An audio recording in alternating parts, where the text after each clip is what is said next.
Hello friends, अगर आप 11th and 12th standard को परस्यू कर रहे हैं तो आज आपको जानना चाहिए कि पीएच जो है वो टेम्परेचर के ऊपर क्यों डिपेंड करता है। आइए देखते हैं। सबसे पहले आपको जानना है कि पीएच की जो रेंज है वो 0 से लेके 14 तक ही क्यों होता है और वो किस तरीके से टेम्परेचर के ऊपर डिपेंड करता है, वो आप समझते हैं। आज देखिए, पीएच का जो स्केल है जिसमें ऊपर से देखें तो 0 से 7 तक की अगर रेंज होती है किसी सॉल्यूशन की पीएच का तो वो हम एसिडिक पीएच मानते हैं, और 7 से ऊपर है तो हम बेसिक पीएच मानते हैं और उसका नेचर बेसिक मानते हैं। 7 पीएच वाला एक्वियस सॉल्यूशन या वाटर उसको हम न्यूट्रल मानते हैं। वो किस तरीके से डिपेंड करता है वो हम आज देख रहे हैं। देखिए, पहले तो ये समझते हैं कि पीएच का रेंज 0 से लेके 14 तक ही क्यों है।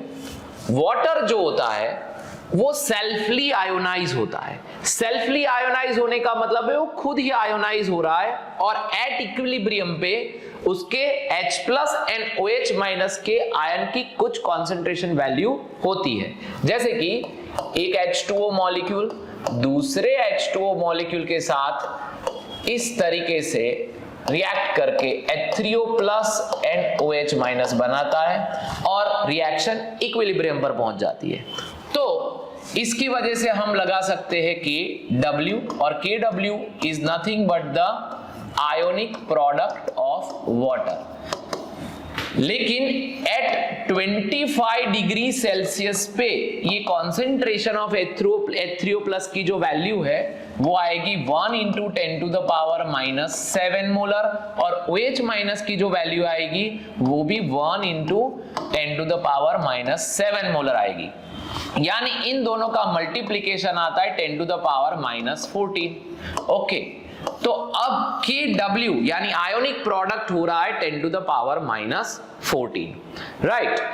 अब ये जो वैल्यू है KW वो एक तरीके से इक्विलिब्रियम कांस्टेंट ही है दोस्तों। क्या है? Equilibrium constant. और इक्विलिब्रियम कांस्टेंट जो होता है वो सिर्फ और सिर्फ किसके ऊपर डिपेंड करता है? Can depend on only temperature.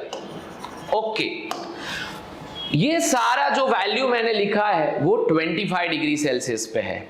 अगर मैं टेम्परेचर को बढ़ाता हूं तो concentration of H3O+ and OH- जो है एट इक्विलिब्रियम पे अब ये वैल्यू नहीं आएगी, कुछ और आएगी, और उसकी वजह से पीएच का स्केल और न्यूट्रल मार्क के ऊपर इफेक्ट पड़ता है।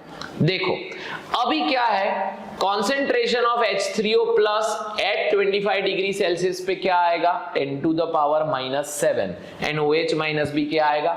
10⁻⁻7, और उसको मैं लेके चलूं तो pH इज इक्वल टू कब? 25 डिग्री सेल्सियस। किसकी pH? वाटर की pH जो है वो क्या आएगी? तो वो आएगी 10⁻⁻7 और मिल जाएगा 7। POH भी क्या आएगा? 7।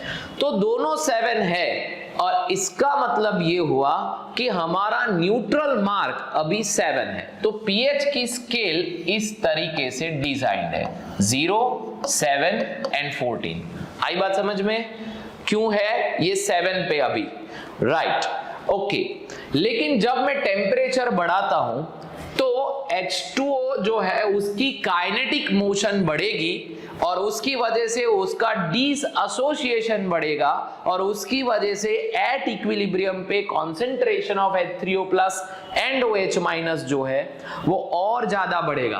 अब ये वैल्यू 10⁻⁻7 नहीं आएगा, कुछ ज्यादा वैल्यू आएगी, और उसकी वजह से KW की वैल्यू भी ज्यादा हो जाएगी। तो उस समय पे अगर कॉन्सेंट्रेशन वैल्यू ज्यादा होती है तो पीएच कम होता है। एक एग्जांपल लेके मैं आपको समझाता हूं कैसे। देखिए, मान लीजिए कि अब आप एट हायर टेम्परेचर पे वैल्यू लिख रहे हैं। मैं एक एग्जांपल ले रहा हूं कि कॉन्सेंट्रेशन ऑफ H3O+ H2O दूसरे H2O के साथ रिएक्ट कर रहा है और बन रहा है H3O plus NOH minus, but at higher temperature. किससे हायर?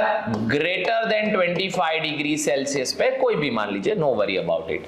तो आपको मिलेगा concentration of H3O plus S, for example मैं लिख रहा हूं 10 टू द पावर माइनस 6 मिला, तो OH माइनस का भी 10 टू द पावर माइनस 6 होगा, राइट। तो अब इस वैल्यू से मेरी pH क्या आएगी? तो 6 आएगी, और POH भी क्या आएगा? 6 आएगा, और KW की वैल्यू क्या रहेगी? 10 टू द पावर माइनस 12। तो अब pH का जो स्केल है वो 0 से लेके 14 तक का नहीं है, अब 0 से लेके 12 तक का है, और 6 जो है वो अब न्यूट्रल मार्क माना जाएगा। कब? At higher temperature. तो ये बात समझ के चलिए कि pH की स्केल जो है और उसका जो न्यूट्रल मार्क जो है वो वेरी करता है टेम्परेचर के साथ, राइट। और किस तरीके से वो रिलेट करता है और इसके ऊपर से कैसे कॉम्पिटिटिव एग्जाम में क्वेश्चन पूछे जा सकते हैं, वो हम एक बार देखते हैं। ओके, देखिए ये जो क्वेश्चन है उसमें क्या है? The value of the ion product constant for water Kw at 60 degree Celsius is 9.6 into 10 to the power minus 14। जरा ध्यान से देखिए, अब ये 25 डिग्री सेल्सियस नहीं है, अब है 60 डिग्री, और उसकी value 1 into 10 to the power minus 14 नहीं है, अब है 9.6 into 10 to the power minus 14 molarity square. तो कुछ बड़ा, यानी कि ये ज्यादा कॉन्सेंट्रेशन हुआ है H प्लस का, right. Okay, now what is the H3O plus concentration of H3O plus of a neutral aqueous solution at 60 degree? तो उस समय पे concentration of H3O plus 60 degree पे इस KW पे क्या होगा? पहला क्वेश्चन आगे भी है, एंड aqueous solution है कोई एक जिसकी pH 7 लिखा हुआ है लेकिन टेम्परेचर कौन सा है? 60। तो वैसा सॉल्यूशन 60 डिग्री पे एसिडिक होगा, बेसिक होगा कि न्यूट्रल होगा? ये आपके 4 ऑप्शन हैं। कैसे सॉल्व करेंगे? देखिए पहले ये देखिए, आप देखो सबसे पहले KW की जो वैल्यू है वो क्या रिप्रेजेंट करती है? Concentration of H3O plus and concentration of OH minus. अब एक वाटर मॉलिक्यूल जो होता है वो अगर ब्रेक होता है तो जितने नंबर ऑफ H प्लस आएंगे उतने ही नंबर ऑफ OH माइनस बनेंगे उस सॉल्यूशन के अंदर। वाटर के सेल्फ आयोनाइजेशन में जितने H प्लस लिबरेट होंगे उतने ही OH माइनस लिबरेट होंगे। तो मैं क्या करता हूं, मुझे चाहिए कॉन्सेंट्रेशन ऑफ H3O प्लस, तो मैं इसको दोनों को, इसको भी सेम नंबर मिलेगा तो मैं यहाँ पे स्क्वायर कर देता हूं, कॉन्सेंट्रेशन ऑफ H3O प्लस का स्क्वायर और KW। तो KW की वैल्यू हमारे पास है that is 9.6 into 10 to the power minus 14, and यहाँ पे आपको अगर H3O प्लस लाना है तो मुझे इसका करना होगा रूट, और कॉन्सेंट्रेशन ऑफ H3O प्लस जो है वो आएगा इसका रूट, यानी 3.1 into 10 to the power minus 7। यानी एक वैल्यू तो हमें पता चल गई कि ये इसका आंसर है, लेकिन वो अवेलेबल है 2 आंसर्स में, 10 to the power minus 7, 10 to the power minus 7, यहाँ पे -8 है, तो ये दोनों ऑप्शन छोड़ दीजिए। अब ये आ सकता है। अब दूसरा क्वेश्चन क्या है इसमें कि मेरे पास एक और सॉल्यूशन है जिसकी pH वैल्यू 7 है, तो 60 डिग्री पे ही, तो वो एसिडिक है, बेसिक है या न्यूट्रल है वो समझना है। तो ये पहले वाटर का था और ये न्यूट्रल मार्क है, तो न्यूट्रल मार्क की pH हम ढूंढ लेते हैं। पहले इसकी वैल्यू मैं pH के फॉर्मूला में लगाता हूं, minus log of H plus 3.1 into 10 to the power -7। -7 आगे आएगा, लॉग अंदर जाएगा, तो 7 माइनस लॉग 3.1।